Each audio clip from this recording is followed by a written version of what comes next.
আল্লাহ যাকে চান তাকে রাজত্ব দান করেন, আবার যাকে চান তার রাজত্ব কেড়ে নেন। কখনো আবার কাউকে বানিয়ে দেন পথের ভিখারি। তেমনি একটি ঘটনার বাস্তব উদাহরণ চট্টগ্রামের রাউজানের বিখ্যাত জমিদার বাড়ি রামধন জমিদার বাড়ি, এলাকায় ডাবুয়া জমিদার বাড়ি হিসেবেও পরিচিত। জমিদার রামধর এই জমিদারিত্ব এবং বাড়ির প্রতিষ্ঠাতা ছিলেন। 92 বছর বয়সী রাজকন্যা ছবিধর জমিদার রামধরের নাতনি। রামধন মারা যাওয়ার পর জমিদারির দায়িত্ব পড়ে ছবিধরের বাবা কেশবচন্দ্রের উপর। কেশবচন্দ্র ছিলেন রামধন ধরের পালক সন্তান।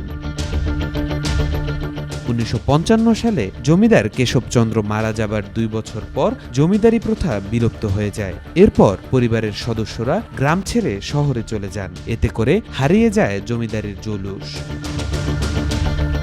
ওই জমিদার বংশের মেয়ে ছবিধর, যিনি আজও বিয়ে করেননি, ভাইদের ছেলে সন্তান নিয়ে এখনো জমিদার বাড়ির একটি অংশে বসবাস করেন। অন্যরা সবাই চলে গেলেও তিনি এখনো বাড়িটি ছেড়ে যাননি। ছবিধর জানিয়েছেন, দাদার জমিদারির সম্পত্তি ছাড়াও জমিদার বাবা কেশবচন্দ্রের চট্টগ্রাম শহরে ছিল 54টি বিল্ডিং, যার কিছুই এখন অবশিষ্ট নেই। একসময় যে জমিদার বাড়িতে শতাধিক লোক কাজ করত, প্রতিবেলায় 300-400 মানুষের রান্না হতো, থালা বাসন ছিল স্বর্ণরূপার, এখন সেই বাড়িতে শুধুই অভাব অনটন। কথিত আছে বাড়ির অনেক আসবাবপত্র রূপা ও স্বর্ণের তৈরি ছিল।